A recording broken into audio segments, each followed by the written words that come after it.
going to dance to this song, there is, a part of your anatomy that needs to be blessed. So as a lady, I will sit this one out. It's okay. It's not for me. Yeah. Nisawa, litashine kwingine. Hello and welcome to The Trend. If it's Friday, you know everyone's locked on to NTV to watch The Trend. My name is Amina Abdiraba. I am your host and I'm so happy to finally have DJ E back for what felt like the longest hiatus anyone's ever taken on the show. Have you been, E? I've been good. Missed So you good to have guys. you back. Sana. Thank you So for good to have you calling, back. by the way. Osoro, asante for Nothing. your Silence. calls. Asante sana. Wait, Osoro called you? Yeah. He never called me. Of course, I'm being sarcastic. Osoro, why do you do That's that? sarcasm. Basi sarcasm ilibadilika na sijui. But anyway, I've missed you guys, manze. Nilikuwa on holiday mahali. Pia nikaingia pale kwa ground pia kupigania the 254. Oh, were you? We didn't see you. Unajua nyinyi light skin hatuwezi wa trust. Ulikuja kweli? Ulikuja na nani? Wow. Ulikuja na nani? Mimi nilikuwa on the front line. Unajua shida ni Wapi picha, wapi evidence? Mimi nilikuwa pale. Wapi? Wacha nikwambie vile hii bashi ulikuwa Kenyatta Avenue. Ngoja. Ulikuwa Serena. Unaona watu wanaongea mingi au ndo watu Ulikuwa wa wapi? Ulikuwa wapi? Mimi nilikuwa pale Canister. Parliament ndo hii hapa. We have the answer. Ndo huyu mimi. Ndo huyu mimi hapa. Already the way you started that story, it just sound like a politician. No, but for real, I was there. Sikupika huko. Sorry, haina mbele, haina nyuma, ati parliament ndio hii. Mimi ndio huyu. Parliament when you get kama parliament ndio hii. Nilikuwa hapo na maripota. You were very ulikuwa na lari. Ulikuwa na lari. Ulikuwa hapo hivi. Hatukukuona tu. Anyway, to everyone who risked their life to go to the streets to participate in what is now being termed as a revolution, because that's exactly what it is. Hundreds of thousands across the country, young people took to the streets and they demanded better from their government. They demanded better from their legislators, and they're holding everyone to account. Now, the very clear message is that this does not have a leader. And I know that people have said, we need to dialogue, but are you dialoguing with everybody? Because this looks like they need to, go to Kasarani and talk to thousands of Kenyans, because very many are displeased. So Osoro, did I see Osoro? I saw Ndenga, my producer, shout out to him. He was there every single day of the demos. Osoro, again, mimi, ulikuwa wapi wewe pia wewe? That's a good question, Amina. Nilikuwa wapi? Hata wewe ulikuwa wapi? Osoro aliingia mitini. Osoro ni kama yule Osoro mwingine. There's something about Naweza kuwa mbaya lakini au viki huko? Hiyo sijasema pia. Hatujakupea pesa wala power ndo tujue.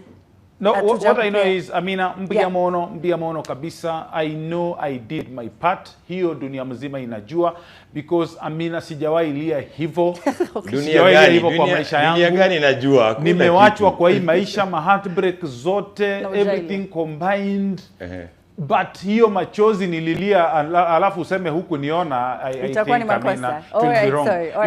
Actually what separates me from uni, I went there for a purpose. Nyinyi mlienda for photos. So mimi nikienda nyinyi mko hi guys. No, but can we also This is somebody mwenye aliingia parliament alikuwa tap. I saw her. You saw the lady. You can't even take a photo. On the ground. Yeah, na marisasi huku nyuma lakini tap send lion. Yeah.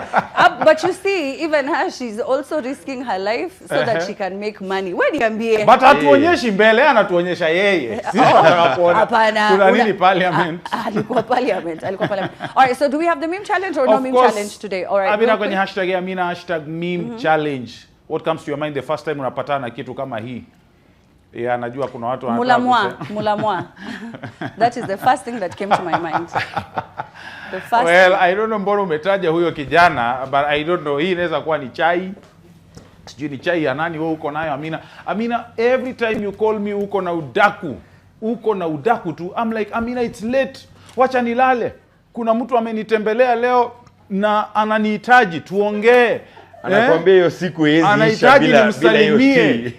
Imekuwa wiki ya salamu. Na wewe unanipigia ati sasa what do you think about ule nani anakaanga kwa ile desk? Sijui 4th floor. Mimi sitaki udaku. But anyway, let's keep interacting pale kwenye mtandao, kwenye X, ukipenda Twitter, kwenye hashtag ya Amina #meme_challenge. What comes to your mind the first time unapatana kitu kama ama what memories does it bring with you? Amina, wewe sijui ni gani, but we'll keep interacting pia kwenye Facebook. Let's keep interacting na Instagram as well @thetrendlive. Mpia mono kabisa, Amina. Thank you very much, Osoro.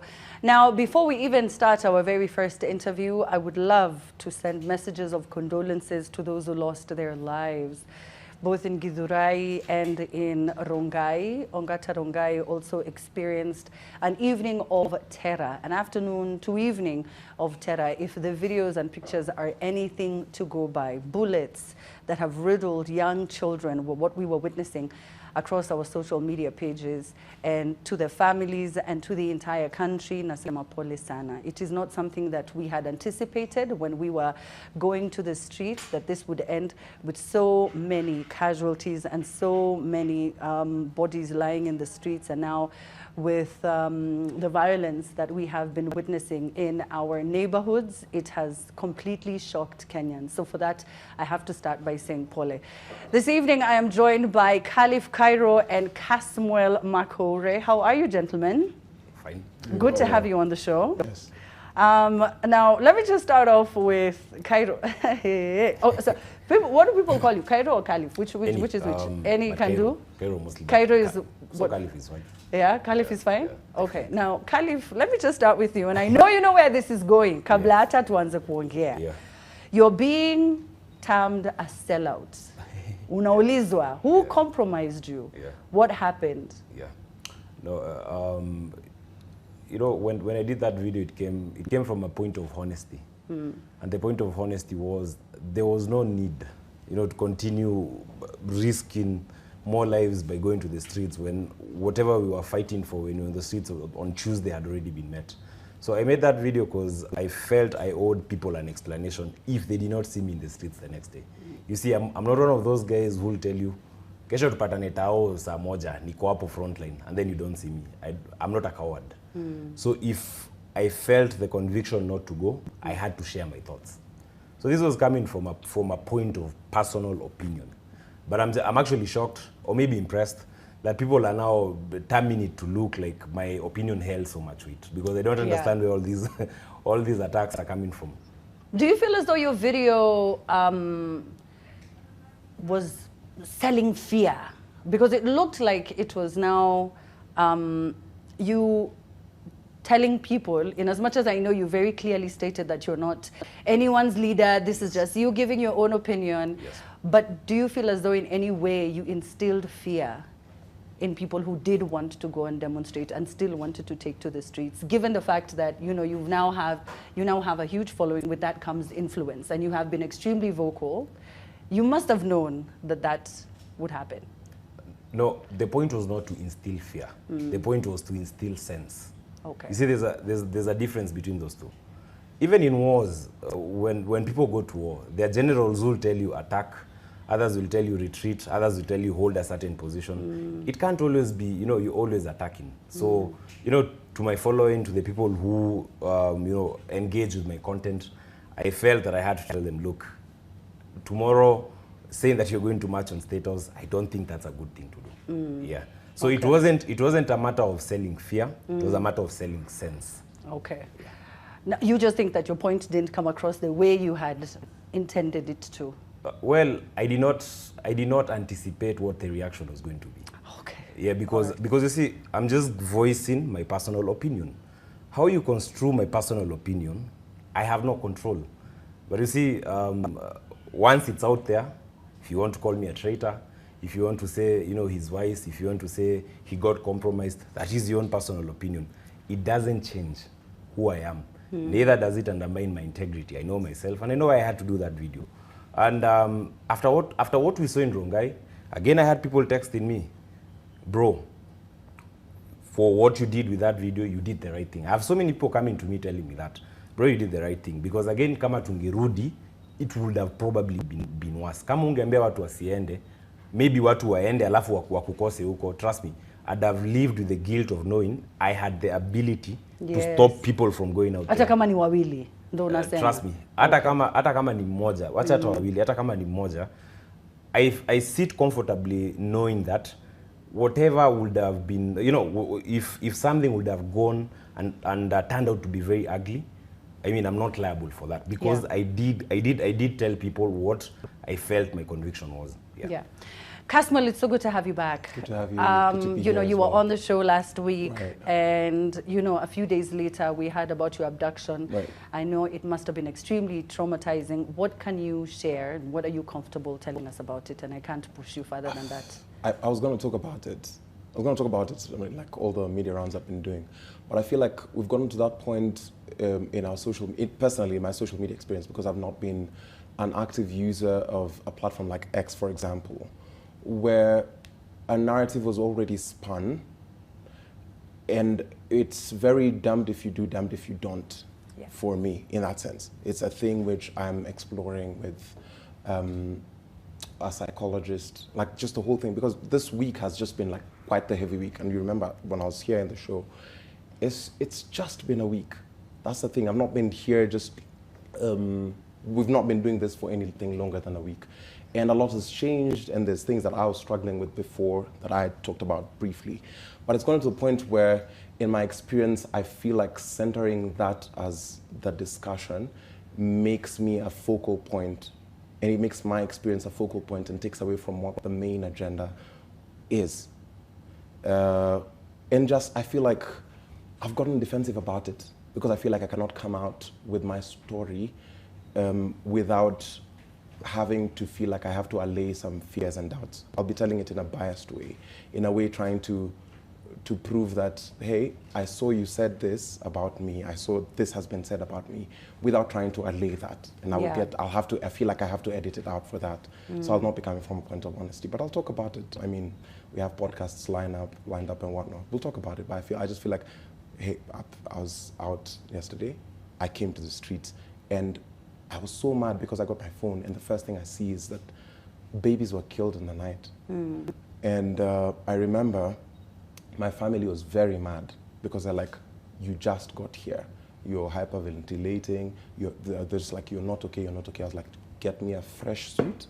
I'm going to the streets because we cannot lose any more people. And it feels like, I don't know why that's such a bad message. Because if you think about it hierarchically, we have military bases down here, which you do not advance towards down here. We have the Department of Defense up here in terms of like protected areas. Yeah. The Department of Defense, and State House astronomically high. And I was like, I cannot say this online because people are gonna say that you're paid. I rushed to the streets, and I'm just like, and even the first thing that we were doing, we had like a group of protesters. Remember, we're still, in this whole thing, we are protesters, not rioters. The only thing that people were armed with were flags, roses. bottle of water, phones. Bruh, it was roses. There was not even phones yesterday. Okay. It was roses and water, and people were like, fight for your rights, fight for your freedoms. And we were just like, the wise thing to do is not go into the bloodbath. And like, that's the sensible thing. And I was like, oh, you know, the smart thing to do is, as a show of bravery, let's go and show them that actually I'm on ground and I'm saying, let us not advance to State House. And like, you guys are missing a window down here. Because of you? Because they lobbed a tear gas canister. They pointed at me, the cops pointed at me, and the guards down here. To shoot right at you? Absolutely. What business they have? I stayed in Nation Media up to like 5 p.m. I was just down there at the reception. So I did the thing. I come out, and of course, I meet a few friends like in Nyokabi, and a lady who I'm very sad to hear that she was taken, because we were with them right there. And that thing was nothing but peaceful. And there were more cops than there were protesters. Yes, yesterday. Yesterday, and they still used so much force. And I'm like, that's just outside the media house. Nobody was advancing towards State House or anything. Kairo, what are your thoughts on the deployment of the military? The heavy state machinery that we saw yesterday were things that we didn't even know we had, first of all. You know what I mean? And I'm like, how is this just roaming around the streets? It's not, there was no terrorist attack. We haven't been invaded. These are just young citizens of the country. At first, they said it was unconstitutional. Earlier today, I know you saw that the legislators passed that they accepted that they should be deployed to maintain peace and order. But what are your thoughts about it? Now, from where I sit, I think what we saw was a regime in panic. Very simple terms. Because I feel what happened on Tuesday, because again, I was on the ground, those numbers were crazy. Insane. And you see, again, how governments work. You have the police over here, and then right above the police in terms of equipment, in terms of training, you have the military. So it's very natural of them. If the police cannot control the situation and they panic, they'll definitely have to call in the military. And that was what they did exactly. But I feel that it shouldn't have gotten to this point. In fact, they should have read the signs on the wall the moment people started complaining on Twitter. They were undermining and underestimating it, in my opinion. Yeah. Because what we have is a cabal of leaders who are arrogant, number one. I mean, we also what Ishung was writing. We also what Ndi was writing on Twitter. And these are the sort of things that, if we go back in history, even in the French Revolution, the story is told of Marie Antoinette, where she says, you know, there's no bread, let them eat cake. Yeah. And we have the same scenario playing. And these are lawmakers, mind you, people who I assume have read history and understand how governments should be run. But when people complain, when people say, look, the president needs to reconsider this, you have these leaders around him further aggravating the situation. So it's just an unfortunate turn of events, and nobody deserved to die for a bill. But they're still being arrogant. Some of them are still being disrespectful and are still speaking in a condescending manner. Yeah. And they, you know, for some of these politicians, when they talk about what is happening in the streets, it's almost as if they're not Kenyans. What's happening outside? I know you saw the video that went viral of one of the MPs who's saying, those are our children, stop killing our children. Yeah. And it just looks like it was falling on deaf ears. There was someone who was giving a press briefing and he didn't even stop to discuss that. We also saw the president, his first state address, he didn't even acknowledge the deaths, which is something that a lot of people were quite furious about. Right. Yeah. I think I would love to agree with Kairo and in saying that what we're seeing is a regime in panic. Because if he took a conciliatory tone towards it, and I went through the speech recently and I overanalyzed it, there's very little details that show that this was coming from an emotional point in government, in terms of, ideally we know that we refer to countries as her, we would refer to Kenya as her, but they were like it. And I would see that this was written as a reaction and not a response. And it's this, it's the same thing that the political class has been doing in terms of tone deafness, where they feel that they can still strong arm people into doing their will. And it got to the point where in his speech, the president of Kenya goes and says the word treason more times than I've ever heard any politician talk about. And if you think about it, if he acknowledged that, hey, the forces that, I've lost the reign of the force, because he later comes to say that there's a problem in the police force. And I'm wondering who's the commander? He is the commander-in-chief. If he took a more conciliatory tone, if he addressed the matter, because only up until the 11th minute of the address do we get any form of ease in terms of condolence or acknowledgement of where government could have erred. The writing was on the wall way before we got to this, and I hate the fact that we had to lose lives for for him to even say this thing, which is also still very unconstitutional, because the president cannot say that he's written back to the legislature to withdraw the bill. Yeah. If he just listened to the people, and you see that much later, as much as the deputy president goes and takes a more conciliatory tone, I still have a problem with that narrative that they're pushing, where it's my children. Because remember, at first it was school kids, it was kids running around with iPhone, then it becomes our children, my children. No, there was criminals before that.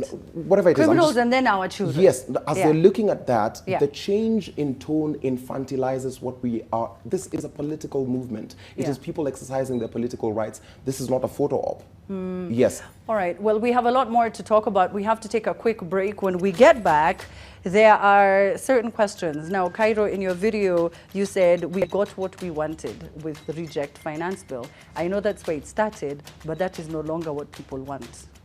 They changed their tune. And now they're demanding more from their legislators. We have a lot more to talk about. Don't go anywhere. The break. We have to take a break. And when we get back, we'll talk about what's happening in the country. We're back. Welcome back. Welcome back. Now, we were just talking during the break, and I was asking you guys, has the momentum died? Has the momentum died? I don't know if it's just me, but a lot of people's sentiments are that the momentum has sort of died off. Do you agree? Because I want to look at it from a very logical perspective, and I'm not going to use emotions on this thing. I'll try to be very, very... Wangebila kulia. Yes. Very, very logical about it. The momentum has slowed down because the government took out one of the major issues that people have had. But don't let that fool you into thinking that these people have forgotten. What has happened is the government has done one of the many things people were demanding. But the other things that people, and I'm not speaking as a leader, I really need to clarify that. I'm just speaking from my point of view, based on the people I interact with, and based on what I think of this regime. There are very many other things we want to see. People want to see austerity. People want to see a crackdown on corruption.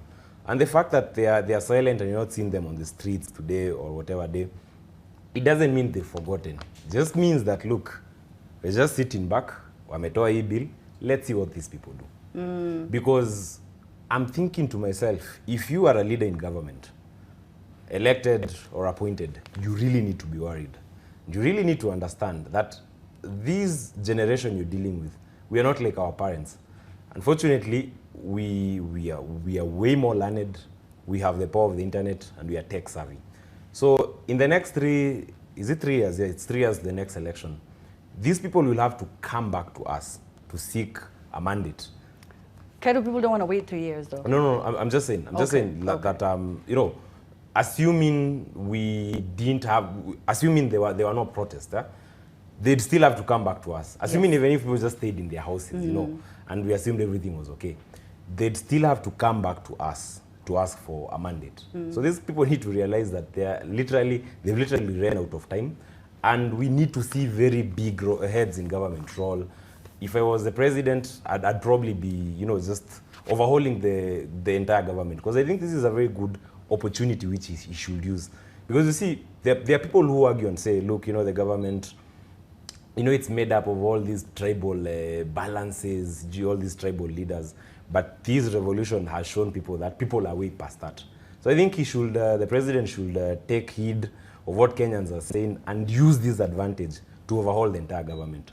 If he doesn't, trust me, things are just going to get worse for him. But they have very many corrupt leaders who have graft cases, huge allegations against them, billions of Kenya shillings unaccounted for. They just don't have the faith anymore. They don't believe in the system. They don't believe in many of these politicians, because you cannot explain to me how, for example, there is a, former CS Teach, who's now head of fiscal affairs. Yeah. And, he was the one heading Eurobond, where we saw, was it $2 billion, right? Misappropriated, and then now being the person who's in charge of, you have a very huge docket. Yes. It's just, the math ain't mathing for many of us. Yes. For many of us. So it moved from Reject Finance Bill 2024, and now it's moved to so many other things. Of course, Ruto must go being one of the biggest hashtags. I think it's still trending at #1. And now they want to, like I had said, recall MPs. It's become a lot bigger. The movement has become a lot bigger than what it initially was. Kasmuel, where do you think, in your opinion, again, and let me tell our viewers, we didn't call at Kairo and Kasmuel because they're not the voice. Okay, let me just say that they're not the voice of anybody. They're not the leaders of anyone. Let's just make that abundantly clear. But Kasmuel, where are you seeing this go to? Again, what are the next steps, in your humble opinion? I think if I say I know where the next steps are, I would be lying. I would really love to know what the next steps would be, because that would mean that even I could act on that kind of insight. Okay. However, and there's a thing which has made this movement really unique. It's leaderlessness, it's peacefulness, and it's organization. Because I've never met Kairo on ground. We were on ground same days, probably same duration, but he was in such a different part of the protest. And I never met like other people in the protest. And that's why I was like, there are so many great leaders within this whole movement. But going back to where I think the protest would go, I think the government is not dumb. They might be everything, but the government is not dumb. And that's why I would say there is a heavy desensitization, a ploy of desensitization as I see it, that's going on that would sort of slow down things. Because remember, when the whole nation was enraged and the body count was 1, when we were all marching for Rex, we were all very enraged.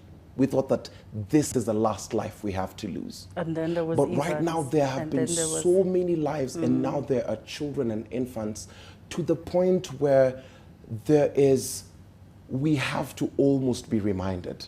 We have to say their names. And there's that, and then now with the president saying that they've withdrawn the finance bill. I have a friend who's a parent, and they told me that they were marching for their baby's diaper, and he's won. He told me, I was marching for my daughter's diapers, and I have won. We don't need to have any further bloodshed. So whether or not we lose more lives, with this point where it is almost a militarized state, there can only be so many things that we will do, but I still believe that the people remain unbowed, and I hope that the passion with which people talk about this movement and the belief we have about its leaderlessness is not just a place where, I hope that this movement is not a place where we've got to channel our collective hate. Because you find that there are voices that are now in agreement that typically would never be in agreement.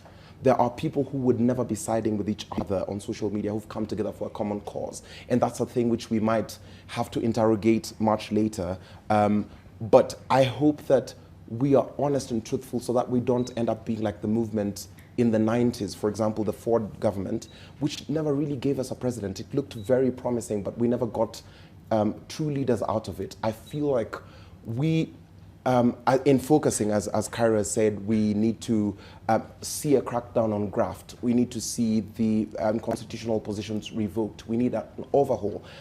President William still has a chance to, he has a chance to turn it around, because we are at a weird impasse where if we walk towards State House, it's a bloodbath, and if we did this last week on Tuesday when it was unexpected, because remember, the citizen walked to, just a moment, the citizen made it to gate A. If people had marched to State House, then they would have gotten them flat-footed. But right now, there's been all these kinds of things. So I think it's still going to continue. There's still the 7 days of rage because we're courageous, and doing the vigils and the marches and the protests. I'm still going to contribute in any way, but I cannot speak for the movement. Yes. Okay, well, speaking about contributions, Kenyans have come together. They've collected over 24 million Kenya shillings, right. per CC, which I loved so much. Absolutely. Kairo, do you think that if we did occupy Parliament, or people occupied Parliament, and nothing was done, no response, would you have still gone to State House? Because it was still, it's still a protected area, regardless of what we're going through, what's happening in the country. To be very honest, from where I sit, if the government did not offer any sort of response and did not listen, trust me, I would have marched. Okay. Yes. Uende tu mpaka mwisho mali tutafika mpaka wasimame watusikie. Kwa sababu the reason we are marching, there's one thing people need to understand. We are not anarchists, especially some of us. I'm a businessman. We want stability in this country. But we cannot get stability when a government is inept. Neither can we get stability when money is not well managed or when systems don't work in a government. Yeah. So the reason we were marching was partly to demand for accountability. Because when I made the first video and told people I was going to be on the streets, I told them, look, Kenya does not have a money collection problem. What we have is a spending problem. So it's like going to the river and trying to fetch water with a bucket that has a lot of holes in it. Yeah. And you're trying to get that bucket to your house. So even if you go and do 10, 20 rounds, you're probably never going to get to your objective of delivering this water from the river to your house. Now, the river is the taxes. The house is what the government needs to achieve. So this government will never achieve anything tangible if we continue with the same level of graft. And trust me, when we went to parliament, we knew it was a protected area. I personally had decided I was going to die. And I made it very clear on my social media. I remember even on that day, my mom tried to call me and I honestly switched off my phone. And I was like, look, if I have to die on this hill, then I would have died for a very worthy cause. You see? And that's why I say, when they said, look, we have had your grievances, we have withdrawn the bill, I was like, okay. Now these people have opened a window where maybe we can come back to our collective senses and have dialogue with the government. Because take note, while people are marching to parliament, while people are marching to State House, there is an element of instability.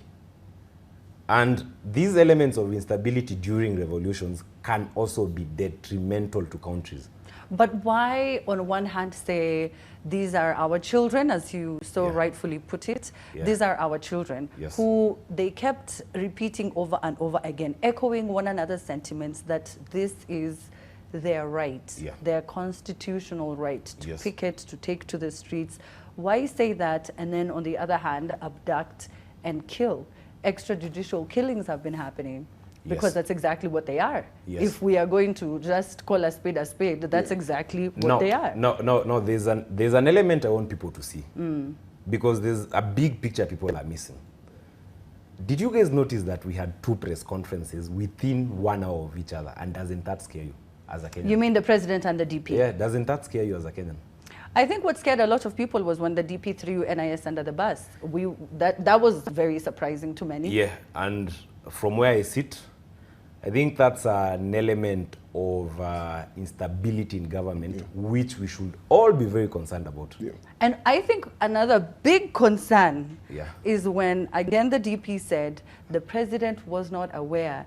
If he knew how Kenyans felt about the finance bill, then it would not have gotten here, which shocked me. Because what do you mean, Kasmuel? Are you saying that he's clueless? You're saying, does he not watch the news? This has been the conversation before people took to the streets. They had been talking about it for months. Can I answer that from what I've heard? Because I've talked to a couple of people who are abducted. Some of them are my friends. And it all boils to one thing. Who was financing this thing? Right. That is the $1 million question that these people, because now, we are living in very interesting times as Kenyans. Because it's like we have government A and we have government B. And I think there are people in government who are not convinced that this whole thing was organic. And you really can't blame them. True, because I've never seen it. And I'll tell you the reason why. There's a person, there are people in this country who wake up and report to an office on Thika Road, where the National Intelligence Service is based. And their sole responsibility is actually to try and account for things that are happening in the country. So when they wake up one day, they see something on Twitter, the next thing they see almost 1 million people on the streets, or over 1 million on the streets. Trust me, they're going to panic. And in this state of panic where they're just running headless, they don't understand what is happening, trust me, bad things happen. And that's why they're killing people. Now, the element of killing people, again, points to other systematic problems we have even in the Kenya police. On how to handle and de-escalate situations. Precisely. We have a police force that still uses manuals that were developed during colonial times. We have a police force that has never evolved very well. Is that why the tax is very similar to what we used to see and hear about during the Moi era? Precisely, because we have a government that doesn't want to adapt to change as fast as it should. And that's why they're getting flat-footed with all these things. We have a political class that is still stuck in the old way of thinking.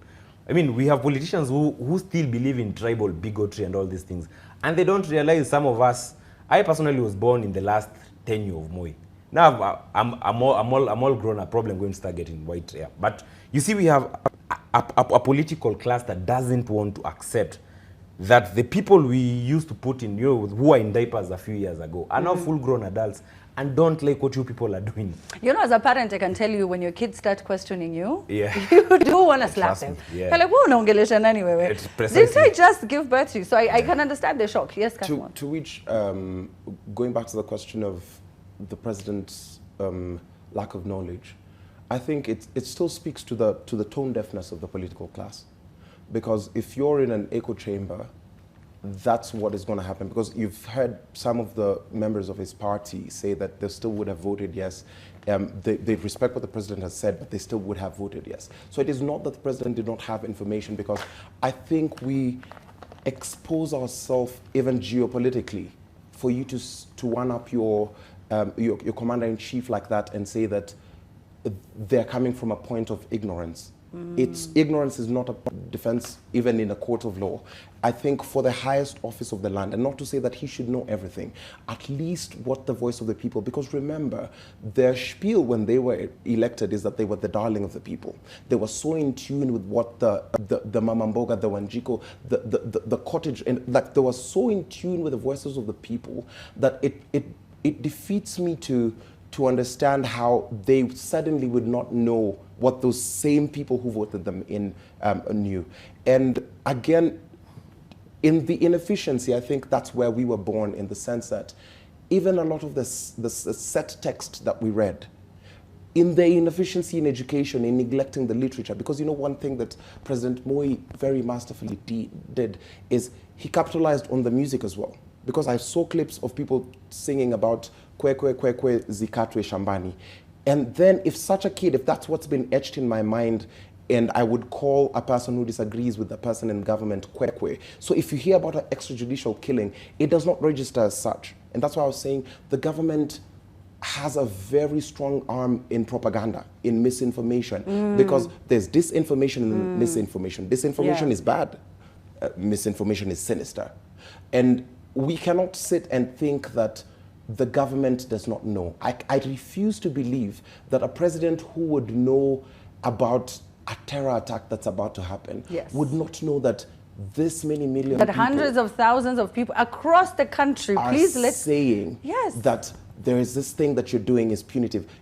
I refuse to believe that he did not know that of all his nicknames. I refuse that he did not know that he was... So do you think they were playing good cop, bad cop? No, I think... It was an hour between one another. On, you know, we were called criminals on one, and then all of a sudden we're called Our my children and my sons. No, a lot of people don't seem to understand what money and power does to people. Right. Or you're just so out of touch. Power you live in a corrupts. bubble. Absolute power Is it the corrupts, movie absolutely. Dystopia? That's the one we were talking about the other time, where there's a world of the rich and a world of the poor. Yes, precisely. That's the world we live in. Yeah, because put yourself in the president's shoe. You're used to having so much power, having so much money at your disposal.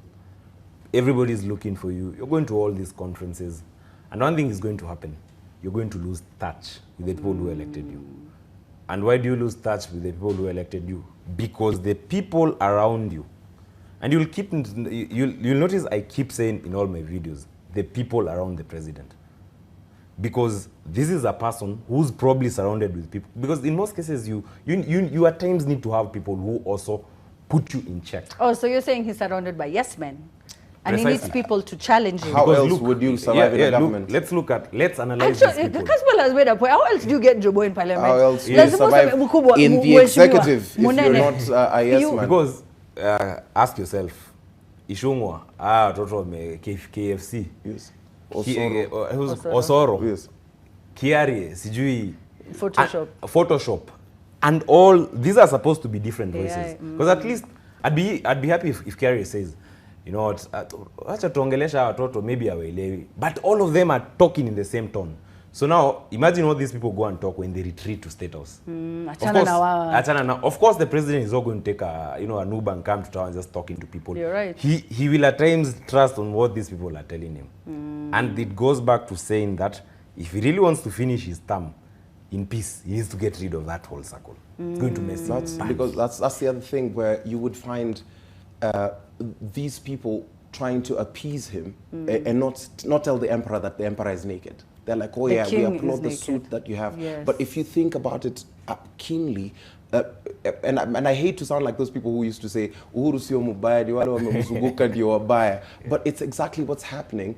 But it's a tone deafness, because by the time you're getting in front of cameras to address us as a state, and you're still playing games with a person's wife, I think you don't take us seriously. The people around you don't take us seriously, because there's a very important, pivotal thing that happened during the president's address recently that hurt me, in the sense that there's a journalist who asks a set of questions, and the last question that she asks is, and now that these are the measures that we're putting in place, what will happen to the development? And they laughed. The MPs laughed and said, maendeleo gani na hiyo ndio mmekataa? Ngoja tuanzie ya kwanza. She started her questions by, talking about the ones who've lost their lives. Right. Yeah. And they say, and even if you hear it in the address, he talks about them as inanimate objects. We will find a way to account for. These are lives, these are people, but then that speaks to the point where the political class looks at you as a statistic. We only have 2 tribes in Kenya. If we truly boil things down, we only boil it down to the haves and to the have-nots. And that's the thing which is really destabilizing the political class. This revolution, as I was saying earlier in the day, it has elements of Marxism, in the sense that it thrives in the leaderlessness, it thrives in the equality, in the egalitarianism of it, in the fraternity of it all, but also it has this nature of the French Revolution, where people did not expect it. People did not expect that people would once be unified together. And that's why consistently we have to say this thing that I am not the leader, I am not the leader. It's gotten to the point where the political class sees that now you're threatening the enterprise. And you see, empires do not crumble nowadays because of invasion. They crumble under the weight of their own stupidity. And it's that same thing, because if you surround yourself in an echo chamber and you do not give it on basis of merit, you get bad advice. And bad advice is what's going to bring President Ruto's government down. We could wait it out. Even if we do not go on the street, we could just let him suffer in the hands of the imbeciles he has around him. Unless he does a total overhaul of the people who are around him and advising him, he's going to be a one-time wonder. All right, well, we're seeing a revolution take place in New Caledonia as well. They want to free themselves of France. They are still colonized. Can you believe it? In our good Lord's year of 2024. But aren't we all? And we never got independence. I saw people saying that online. There's still France-Afrique happening in the DRC. Yes. Like, there's still all these kinds of things. We just have like a more expressive angle. And that's why I'm grateful to be a Kenyan, because the freedom of expression is still a thing. The same democracy that they fought for. Yes. Yes. Ruto was part of it, if I am not mistaken. I mean, I can't speak to that. When they were fighting for democracy. Yes, in 92. I mean, that's murky. Historically, if you think about it.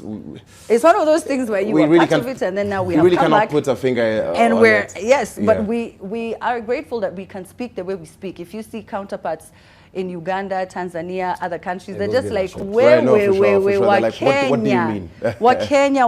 I also genuinely, when we were saying occupy parliament, I mean, in the back of my mind, I was like, can we really occupy parliament? You know what I mean? I knew we could make it very far, but to see those scenes. No, trust me, I was there, and it was the wildest thing I ever saw. Like, I still think about it, and I find myself laughing alone. I think I would love to ask you maybe for perspective, because I saw you were. We have to wrap up now. I think just a little bit. We are back here at Harambee, and we are doing the move, and they're shooting and they're doing the thing for the thing, and media is retreating, and at some point the people just poured. It's because what they did. Yeah. There's Parliament Avenue, the road that crosses in front of Parliament. Right, so we had a unit that was manning that section near Pronto, in front of the Supreme Court.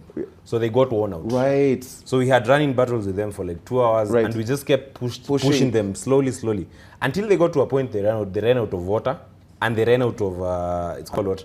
Tear gas. And so one of them, I even remember one guy with the water truck. Right. We mobbed him, and he pops the hatch and starts shooting. Right. So again, and then I think they realize we might have messed up. Yes. So they all go to Parliament. Retreated. So everybody is in front of Parliament, and then there's another team coming from, I think, Uhuru Highway or something, that now brought down the. Because that's what I think. That's the perfect proof of this thing being leaderless and organic. It's just like yeast, because people poured, and there's nothing you would have told people. But there's a lot yet to be done. I know you guys have seen the new rollout of IDs. Yeah. The trial is in Kenya. We are the guinea pigs Right. of this digital ID card. Right. So you don't need to carry your cards. Yeah. It's easier to identify your children. Did you have a problem identifying your children? I mean, I still because they don't have know to put any a of chip. mine yet. It's long. Please research about that. We unfortunately don't have more time. I have so much to ask. I wanted us to talk about Jacob Juma. Yeah. I wanted us to talk about those tweets. On but Jacob Juma could just say only a crook knows his fellow crooks. We're not necessarily saying that he is a saint, and that's the same thing. We're not trying to I'm not trying to put myself on a pedestal saying I'm a saint, but I'm saying that the role that he played in exposing the graft in the government is a necessary role. And I think because we don't speak ill of the dead sometimes, we're not also chastening him, saying that now he is a saint, but he gave us quite the blueprint and quite a bit of perspective into the goings on in the country. And just even to talk about like the things that really affect us as the youth, if you think about it, the thing that you talked about, the IDs, like certificates of good conduct, the things that affect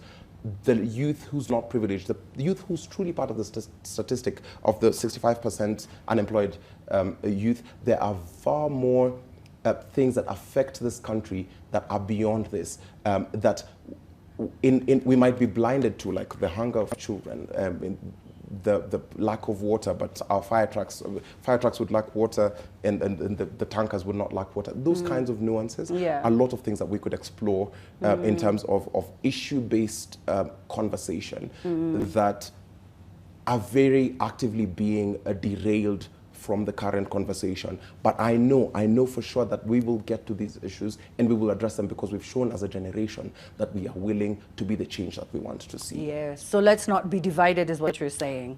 Divide and conquer is the tact. That's their tact. But I know that even if part of the internet, because remember as well, the people who are on the internet is a very short, less than 15%. Because if we were to think about a new leadership structure, we will need to look at the 8 million people who are unregistered. We will need to mobilize those kinds of people, and it's something we can talk about later because we are out of time. But I genuinely think that the next elections will have the biggest voter turnout ever in the history of the country. If we do civic education properly and we follow through, because they are also banking on our tribalistic tendencies and fatigue, but that's another thing which we will have to do actively. Civic educate and ensure that we register as voters. The 8 million, the other base that did not vote, ensure that they vote as well. Okay. Right. Thank you very much, Kasmuel. Kairo, walisema ulijimwagia maji, ulifika tu ukajimwagia maji manze. No, alafu. So as we wrap up, I don't want to end it with a question for you. I think, maybe you can just share. No, I mean, I was with so many people in the streets, and they all saw me there, and this is what happened. What GSU uses on those trucks is water that has a pink color to it. I think there were like 3 variations. There was pink, there was yellow, and there was brown. So what happens is when that water hits you, the first thing it does, it burns your entire body. It does. So the first thing you want to do, unataka kumwagiwa maji. Yes. That is the first thing you want to do.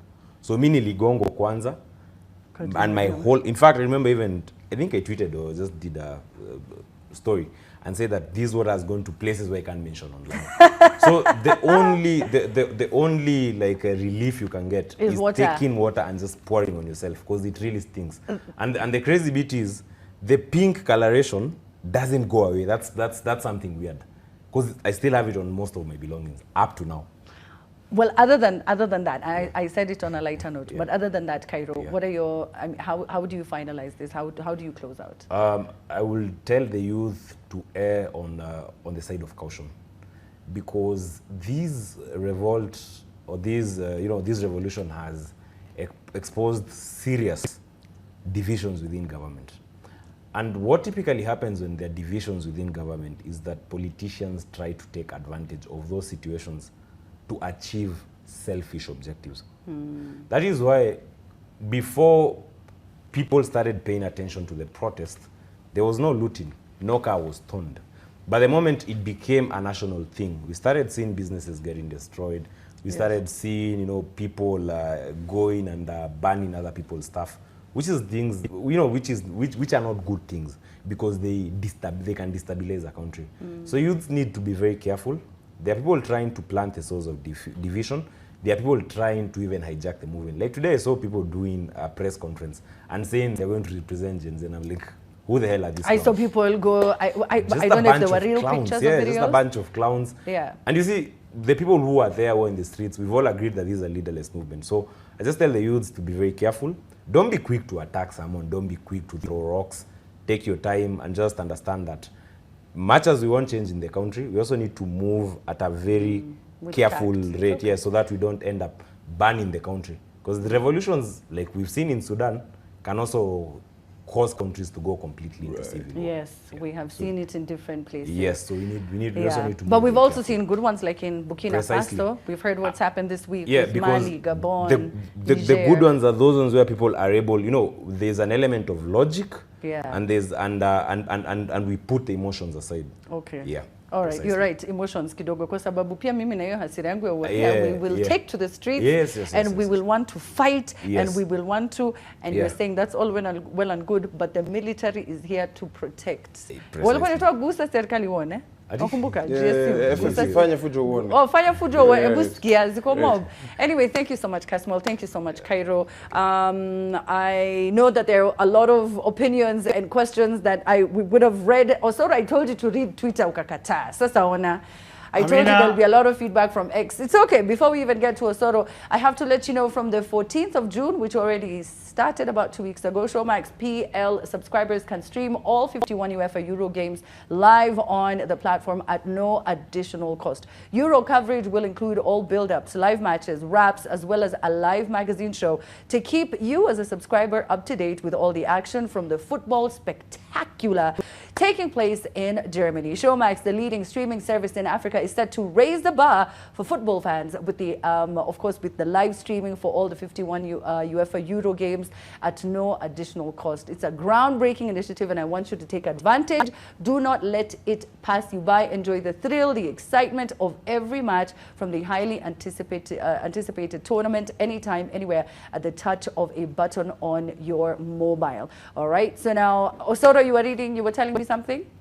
I mean, a lot of feedback pale kwenye mtandao, and there's something that they still want to know. People are still pressing pale kwa Kasmuel what really happened. In as much as yes, he has answered, but there's somebody called Wardrobe Chronicles. He's a photographer pale Instagram, and I think been forwarded a lot of messages pale anauliza if he was really abducted, what information did his abductors want? Why did he come back in different clothes from the last time he was seen? Why can't he speak about what his abductors told him not to do?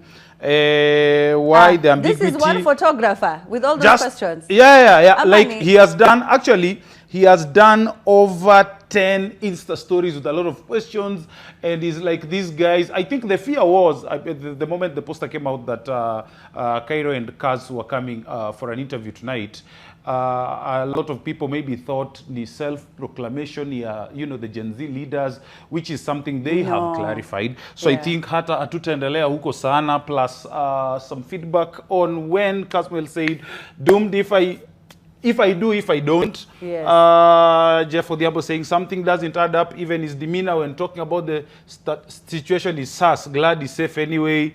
And then I'm saying this because with permission from Kaz, alisema kama mbaya whatever they say, wewe fanya nini? I think he meant about maybe the finance bill and other aspects of the... I mean... Oh, you're fine? No, I think at this point... Okay, but he did say that he wants to address it. What the thing would be, much later I'll address it because I feel like it takes away from what the important issue is. Yeah. It takes away from it. But I'm happy to do a story time. If I did it here on the trend, I would need time. Okay. I would need, and then it would look as if it's about my story. Okay. And then now, because we're also two guests, two very influential young men in our own regards. Okay. I feel like, just watch out for it. I'll talk about it. I'll talk about it for sure. All right, so I guess we have to take a quick break. I'm so sorry. I know you have a lot more to read. A lot more, but I have to including take a somebody break. saying, Memorial walikanjwa, which I think it's Kairo who has addressed it. Yeah, alisema angekuwa mekanjwa sahi angekuwa sijui Italy na mabadi wawili wamemzunguka na kinywaji baridi pale. I think people don't understand how successful you are. Waambie tuko na pesa Kairo. It's not even being about successful. Which it's that for me, the things that drive me are the most simple things. Right. Like, I was telling Paul on Twitter today, like right now, nasema nikitoka kwa interview naenda kulala mapema. Kesho 7 AM I need to be in Ngong Hills riding my motorbike. Some of us cannot be bought with money because we don't put a high, we don't put a high affinity on all these things. Because trust me, I mean, you can have all the money in the world. I, for instance, had a parent who was sick at one point, and she told me, I don't care about all the money we'll have in the world. All I just want is my health. And she doesn't realize it, but it really affected me to the point that I don't put a high value on a lot of these material things. And trust me, when people were going on the streets, I would have been somewhere enjoying myself. But I went to the streets because I feel that it's not just about being comfortable, just living that good boy life. There's also an element of giving yourself to the society and serving God. Yeah. Because some of these things we're doing are also spiritual. We have a moral responsibility, and some of us answer to God. All right. Yes. Well, on that note, I feel like that's a great place to end it. Right, okay. Let's take a quick break. We have bills to pay. Right after that, we have yet another interview. If you're looking for forums, platforms where you can go sit down and talk to other woke Kenyans, well, I have places that you need to go. All that is coming up after the break. Do not go too far. More on the trend coming up right now.